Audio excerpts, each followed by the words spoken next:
우리 찬양대의 찬양 감사합니다. 찬양의 고백처럼 우리 나주교회 공동체 모든 가정이 하나님의 은혜 가운데 복된 가정이 되시기를 주님의 이름으로 축복합니다. 오후의 시간도 이렇게 함께 예배드릴 수 있어서 감사합니다. 이 시간 하나님께서 예비하신 은총이 이 자리에 모든 분들에게 함께 하시기를 소망합니다. 전래동화 중에 은혜 갚은 까치라는 동화가 있습니다. 내용은 이러한데요.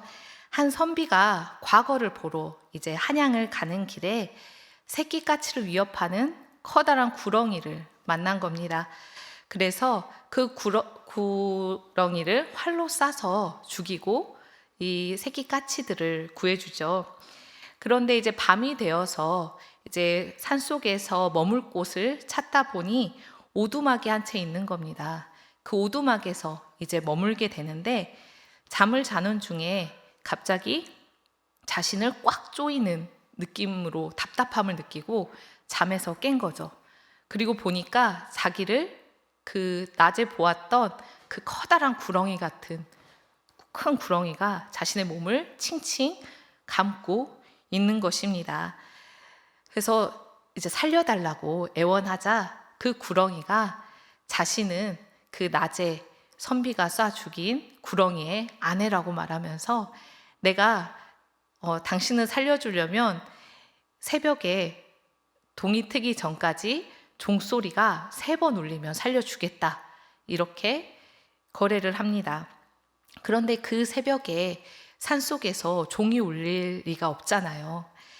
그래서 선비는 시간이 가는 동안 이제 동이 틀 때까지 이제 자신의 그 조그마한 희망을 이제 포기하면서 이제 난 죽었구나, 그 하는 순간에 먼 곳에서 종이 3번 울립니다.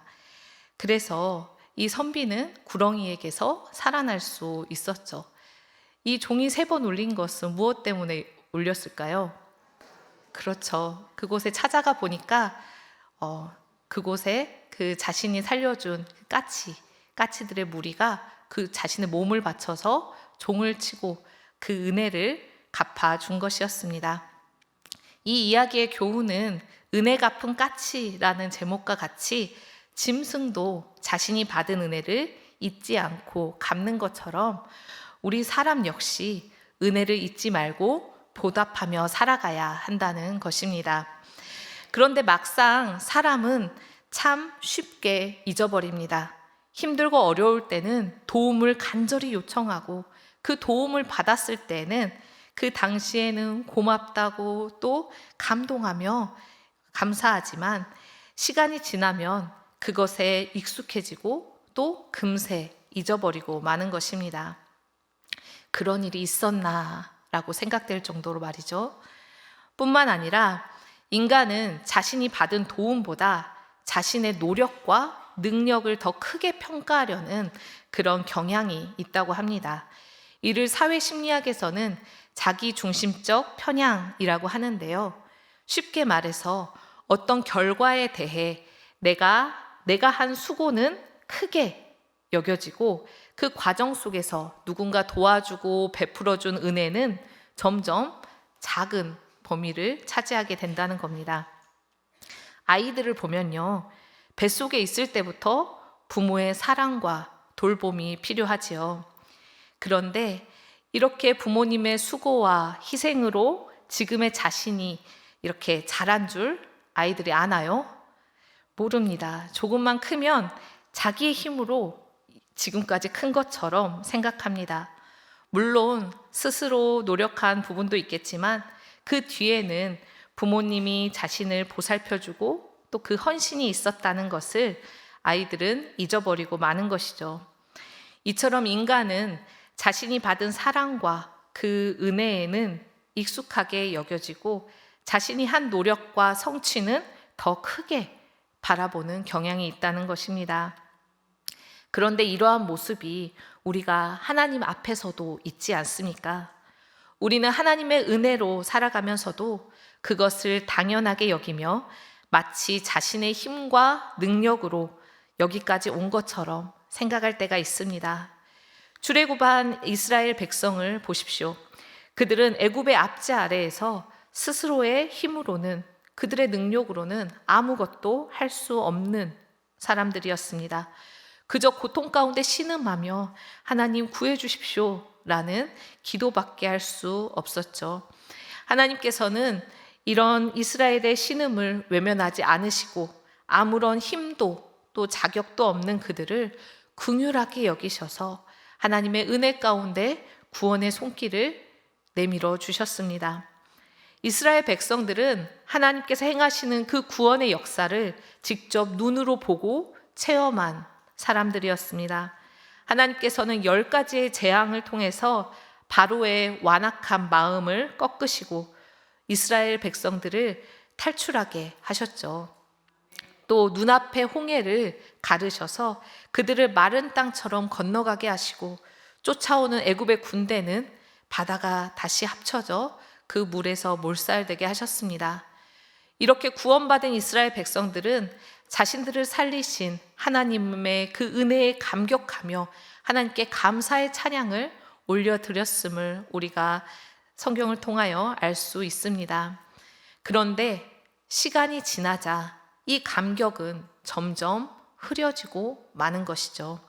광야에서 자신들을 돌보시는 하나님의 은혜는 당연한 것으로 여기며 본인들이 원하는 것이 없다며 불평하고 원망합니다.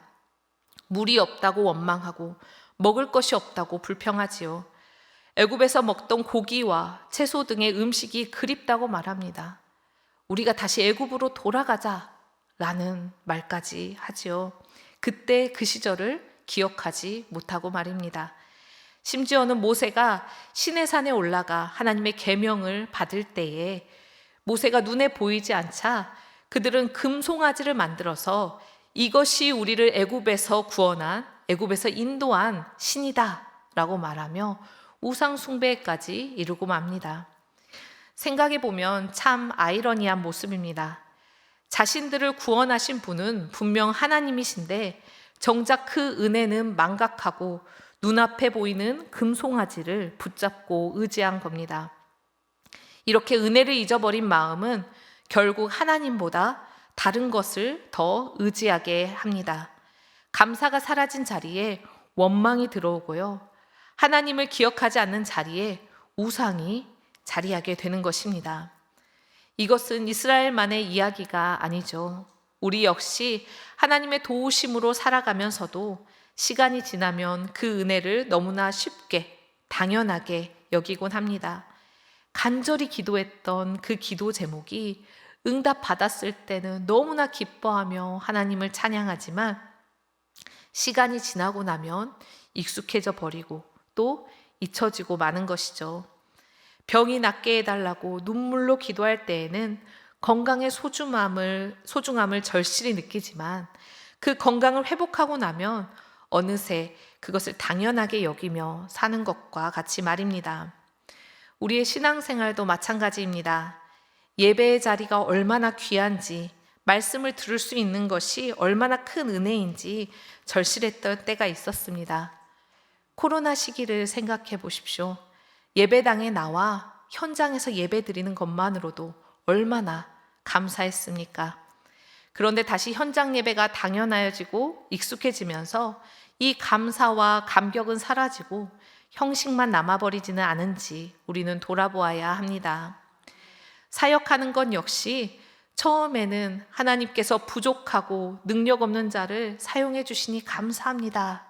이런 감사의 고백 가운데 맡겨진 자리 자체가 은혜라 여겼지만 어느 순간부터는 사역이 기쁨보다 부담으로 다가오고 감사보다 불평으로 앞서지는 않습니까? 또한 하나님께서 하신 일이라고 우리가 고백하면서도 어느 순간 우리는 그 열매를 자신의 수고와 연결하여 생각하기 쉽습니다.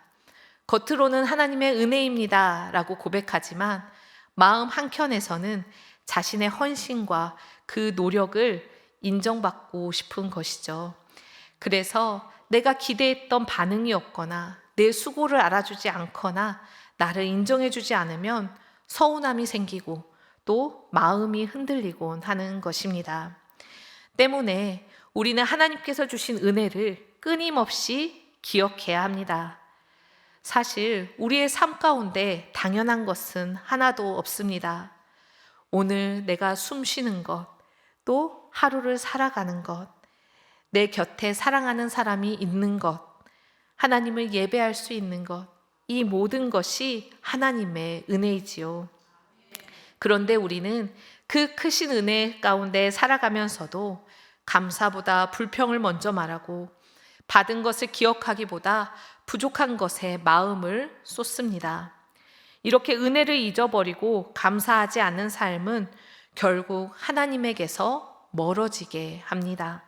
신명기 8장에서 하나님께서는 말씀하시는데요.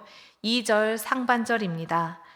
내 하나님 여호와께서 이 40년 동안에 내게 광야 길을 걷게 하신 것을 기억하라 라고 말씀하시며, 그리고 하나님께서는 광야의 시간 속에서 누가 그들을 먹이시고 살리시고 인도하셨는지를 잊지 말라고 말씀하십니다. 그리고 하나님께서는 이스라엘이 앞으로 가나안 땅에 들어가 배부르게 되고 아름다운 집을 짓고 그 소유가 풍성해질 때에 이 은혜를 잊어버릴까 염려하십니다. 8장 14절 상반절에서 이렇게 말씀하시는데요. 내 마음이 교만하여 내 하나님 여호와를 잊어버릴까 염려하노라 라고 말씀하지요. 이처럼 은혜를 잊어버린 자에게는 그 자리에 교만이 들어오게 됩니다.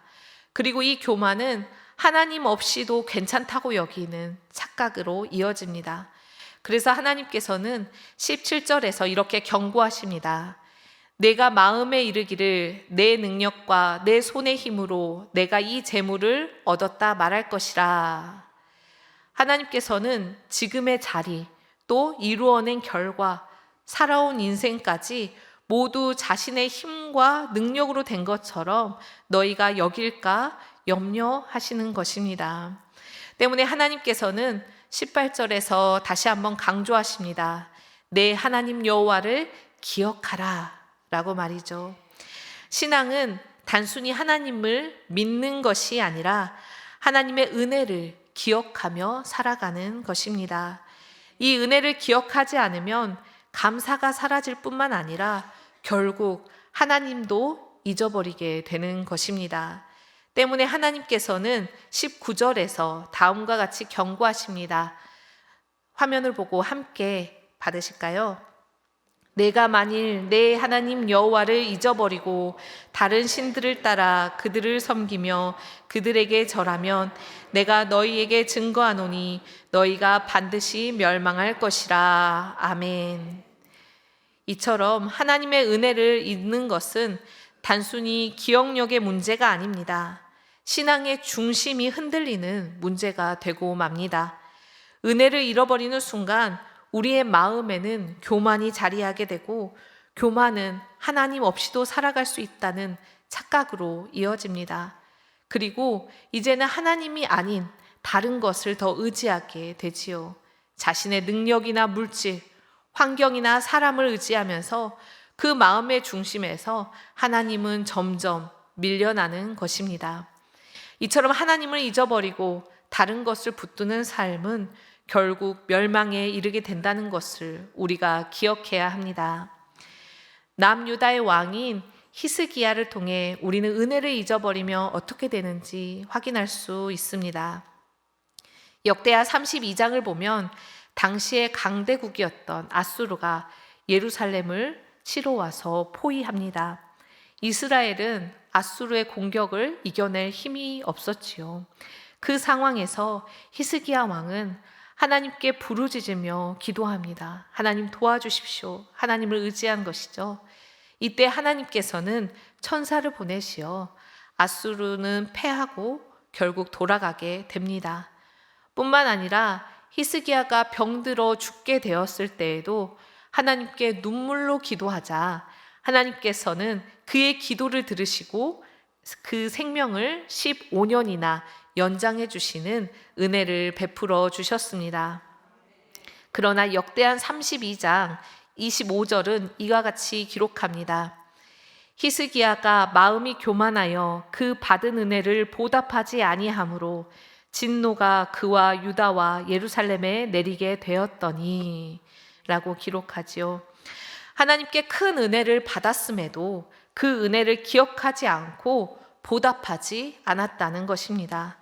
열왕기하 20장을 보면 히스기야는 바벨론의 사신들이 그가 병에서 회복된 것을 축하하기 위하여 찾아왔을 때 이들에게 하나님의 역사를 증거하기보다 자신의 보물창고와 또 군사력을 보여줍니다. 사람들 앞에서 하나님보다 자신의 소유와 업적을 더 드러내고 싶어 했던 것입니다. 이에 하나님께서는 진노하시지요. 열왕기하에서는 하나님께서 히스기야가 자랑하던 그 모든 소유가 결국 바벨론으로 옮겨가게 될 것이라고 말씀하십니다. 이는 결국 남유다가 바벨론에 의해 멸망하게 됨을 예고하시는 말씀이었습니다. 이처럼 하나님의 은혜를 잊어버리고 교만함 가운데 살아간다면 하나님의 은혜는 떠나고 그 인생은 결국 망하게 되는 것입니다. 때문에 우리는 신앙을 단순히 은혜를 받는 것에서 끝나서는 안 됩니다. 오늘 본문 시편 116편 12절은 다음과 같이 말씀합니다. 함께 받으실까요? 내게 주신 모든 은혜를 내가 여호와께 무엇으로 보답할까? 아멘. 이 시편은 시편 기자가 죽음의 위기와 그 깊은 고난 가운데서 하나님께서 구원을 하신 그 은혜에 감사하며 드리는 고백입니다. 시편 앞선 3절에서는 사망의 줄이 나를 두르고 스올의 고통이 내게 미치매 라고 표현함으로써 자신에게 죽을 것 같은 그런 고통과 고난이 있었다고 표현하지요. 시인은 이 고통 가운데 하나님께 부르짖었고 하나님께서는 그의 기도를 들으시고 그 고통에서 그 고난에서 건져 주신 것입니다. 12절은 이 구원받음이 자신의 힘이나 능력이 아니라 하나님의 은혜로 구원받았음을 고백하고 있습니다. 그리고 그것으로 끝나는 것이 아니라 내가 무엇으로 이 은혜를 보답할까 고민하고 있습니다. 무엇으로 보답할까라는 표현을 우리가 오해해서는 안 됩니다. 하나님께 받은 은혜를 인간의 행위로서 갚을 수 있다는 의미로 오해해서는 안 되는 것입니다. 은혜에 대한 보답은 하나님께 무엇인가를 대가처럼 드려서 은혜를 갚는 행위가 아니에요. 우리가 어버이 주일을 맞아서 부모님의 은혜를 떠올려 봅니다. 부모는 자녀를 키우며 참 많은 것을 내어 주십니다. 자녀는 그 품 안에서 안전하게 자라나지만 사실 그 사랑의 무게를 다 알지 못한 채 살아가지요. 부모님의 사랑을 우리가 어떠한 계산으로 설명할 수 없습니다. 얼마나 많은 시간과 또 수고를 들였는지, 얼마나 참고 희생했는지를 숫자로 따질 수 없는 것이죠.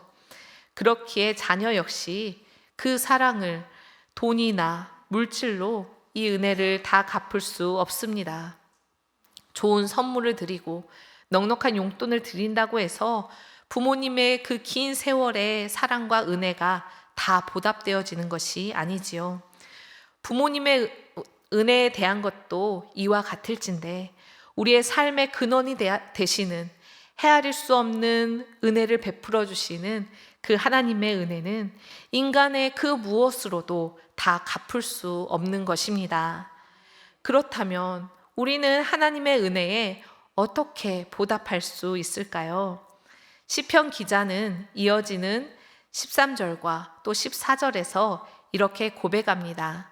함께 받겠습니다. 내가 구원의 잔을 들고 여호와의 이름을 부르며 여호와께 서원한 것을 그의 모든 백성 앞에서 갚으리로다. 아멘. 여기서 구원의 잔을 든다 라는 이 표현은 단순히 잔을 들어 올리는 그런 행동을 말하는 것이 아니라 하나님께서 베풀어 주신 그 구원의 은혜를 기억하며 감사의 예배로 하나님 앞에 나아가는 모습을 의미합니다. 다시 말해 받은 은혜를 잊지 않고 하나님을 높이며 하나님께 감사하며 예배하며 살아간다는 것입니다. 그런데 우리는 그 은혜를 받는 것에는 익숙하지만 그 은혜에 감사로 반응하는 일에는 종종 무뎌질 때가 많습니다. 누가복음 17장을 보면 나병 환자 10명이 예수님께 고침을 받는 사건이 나오는데요. 당시 나병은 공동체에서 격리되어야 하는, 당연히 가족과도 떨어져 살고 사람들 앞에 나서지 못하는 그런 삶이 되었습니다. 몸의 고통뿐만이 아니라 온전한 삶을 살지 못하는 그런 상황이었던 것이죠. 이 나병 환자 10명은 예수님께서 지나가신다는 그 소리에, 예수님이 그 지나가시는 그때에 우리를 불쌍히 여겨달라 하고 외칩니다. 예수님께서는 그들에게 말씀하십니다. 가서 제사장들에게 너희 몸을 보이라 라고 말씀하시죠. 그 말씀에 순종하여 제사장을 찾아가는 그 길 가는 중에 나병 환자들의 몸은 깨끗이 낫습니다. 깨끗이 치료되지요. 그 절망 속에 있었던 인생 역시 회복되어진 것입니다. 그런데 성경은 10명 모두 다 치유를 받았지만 오직 한 사람만이 예수님께 돌아와서 예수님 발 앞에 엎드려 감사했다고 기록합니다. 예수님께서는 이렇게 말씀하시지요. 10사람이 다 깨끗함을 받지 아니하였느냐? 그 9은 어디 있느냐? 라고 말씀하십니다. 분명 은혜는 10사람이 받았지만 그 은혜를 기억하며 돌아와서 주님께 감사를 드린 사람은 한 사람뿐이라는 것을 우리가 기억해야 합니다. 이처럼 우리가 하나님께서 우리에게 주신 은혜에 대한 첫 번째 보답은 감사입니다. 부모님께는 감사의 마음을 잘 표현하시나요? 나 부끄럽다 생각하거나 말하지 않아도 아시겠지 생각하지는 않으신가요? 우리는 감사를 표현해야 합니다. 하나님께서 우리에게 바라시는 것은 받은 은혜를 잊지 않고 하나님께 감사로 나아오는 그 마음입니다. 언제나 감사로 하나님께 나아가 하나님을 예배하는 우리 모두가 되기를 소망합니다. 두 번째로 은혜에 대한 보답은 여호와의 이름을 부르는 것입니다. 이름을 부른다는 것은 단순히 호칭을 말하는 것이 아닙니다. 이것은 관계의 이어짐을 뜻합니다. 우리가 가까운 사람, 또 사랑하고 의지하는 사람들의 이름을 자주 부르지요. 마찬가지로 여호와의 이름을 부른다는 것은 하나님을 사랑하고 또 하나님을 의지하며 하나님과 함께 삶을 살아간다는 의미입니다. 기쁠 때에나 슬플 때에나 삶의 모든 순간에 하나님의 이름을 부른다는 것이죠. 은혜를 기억하는 사람은 하나님을 잊지 않고 살아갑니다. 오히려 하나님의 이름을 부르며 그 관계 안에 머무는 삶을 사는 것입니다. 하나님과의 사랑의 관계 안에 머물듯이 또 어버이 주일을 맞아 우리 부모님과도 우리가 시시콜콜한 마음을 나누며 또 함께 사랑의 시간을 보내는 보답의 삶을 살아가기를 소망합니다. 마지막으로 은혜에 대한 보답은 서원을 갚는 삶입니다. 시편 기자는 하나님께 서원한 것을 갚겠다고 고백하고 있지요. 이는 하나님 앞에서 드렸던 나의 결단과 또 믿음의 고백을 삶 속에서 책임감 있게 살아내겠다는 뜻입니다. 사실 관계는 말만으로 유지되지 않습니다. 제가 찾아뵙겠습니다. 잘 하겠습니다. 이렇게 말을 하면 몇 번은 이해가 되고 위로가 될 수 있지요. 그러나 시간이 지나도 계속 말뿐이고 또 행동이 그 뒤를 따라오지 않는다면 실망하게 되고 또 화가 나기도 합니다. 결국 그 관계는 어긋나게 되는 것이죠. 신앙도 마찬가지입니다. 하나님의 은혜로 구할 때에는 간절히 기도합니다. 하나님, 이것만 해결되어지면 제가 하나님을 잘 섬기겠습니다. 하나님만 의지하며 살아가겠습니다. 그렇게 우리가 결단하고 고백하기도 합니다. 그런데 은혜를 받은 이후에 여전히 이전과 똑같은 삶을 살아간다면 그것은 은혜를 기억하는 삶이라 할 수 없겠지요. 그래서 시편 기자는 단지 감사의 고백만 하지 않습니다. 하나님 앞에 드린 고백을 삶으로 이어가겠다고 말하는 겁니다.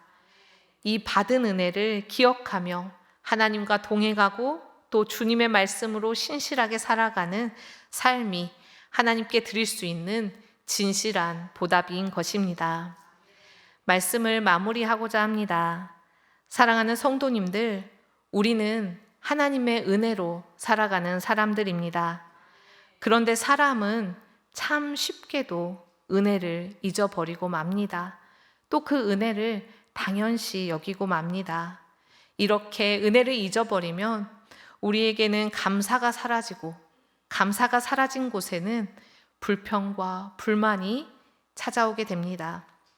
뿐만 아니라 그 중심에는 은혜를 잊어버렸기 때문에 자기의 능력과 자기의 수고로 무언가를 이루었다는 그런 교만이 자리하게 되는 것입니다. 그리고 이것은 결국 하나님보다 다른 것을 더 의지하며 살아가는 우상숭배적 삶을 살아가게 되는 것이죠. 그래서 하나님께서는 끊임없이 은혜를 기억하라 말씀하십니다. 오늘 하루를 살아가는 것, 또 우리가 예배할 수 있는 것, 지금까지 지켜주신 모든 순간이 하나님의 은혜였음을 우리가 잊지 말라는 것입니다. 우리가 신앙의 은혜를 받는 데서 또 끝나서는 안 됩니다. 받은 은혜를 기억하며 감사로 반응하고 또 하나님의 이름을 부르며 하나님과 동행하는 삶을 살아가야 될 줄 믿습니다. 그리고 하나님 앞에서 드린 고백, 믿음의 결단, 우리의 서원을 삶으로 살아내야 하는 것입니다. 이것이 하나님께서 주신 그 은혜에 대한 진실한 보답인 것입니다. 시인의 고백처럼 내게 주신 모든 은혜를 내가 여호와께 무엇으로 보답할까? 라는 이 하나님의 은혜를 기억하며 그 은혜를 어떻게 보답할까 고민하며 살아감으로써 우리가 멸망이 아닌 하나님의 복과 은혜를 누리며 살아가는 우리 모두가 되기를 주님의 이름으로 축복합니다. 함께 기도하겠습니다. 사랑의 하나님 아버지, 감사합니다. 우리가 지금 이 자리에 있는 것은 우리의 모든 삶의 자리는 하나님의 은혜인 줄 알고 또 하나님께 감사로 나아갑니다. 하나님, 우리의 어리석음과 우리의 죄악됨으로 인하여서 이 은혜를 잊어버리고 또 이 은혜를 당연시 여기지 않게 하여 주시옵소서. 하나님의 은혜가 얼마나 귀한지 우리가 마음으로 붙들고 또 하나님의 은혜에 감사의 제목들을 찾아 언제나 우리의 입술에서 감사의 고백만이 넘치게 하여 주시옵소서. 그리하여 우리의 입술이 불평과 불만이 아닌 하나님께 감사와 영광을 돌리며 또 찬양의 삶을 살아가는 우리가 되게 하여 주시옵소서. 하나님, 하나님께서 우리에게 주신 은혜를 그냥 받고 끝나는 것이 아니라 우리가 보답하는 삶을 살아가기 원합니다. 하지만 우리의 능력과 우리의 노력으로 되는 것이 아닌 이것 또한 하나님의 은혜인 줄 믿사오니 하나님, 우리가 하나님의 은혜를 기억하며 감사로 살아갈 때에 또 어떠한 순간에도 하나님의 은혜를 바라보며 하나님과 동행하는 삶을 살아갈 때에 또 하나님께서 우리에게 주신 말씀을 가슴 깊이 새기고 하나님의 말씀으로 순종하며 살아가겠습니다 하며 은혜의 보답을 하고자 할 때 하나님께서 우리의 삶 가운데 이 말씀이 기억나게 하시고 이 말씀이 어떻게 구체적으로 우리의 삶에 이루어져야 하는지를 하나님의 지혜로 깨닫게 하시고 우리가 살아가게 하여 주시옵소서. 하나님께서 언제나 우리의 삶을 돌보시고 은혜를 베풀어 주심에 감사드리며 예수님의 이름으로 기도합니다. 아멘.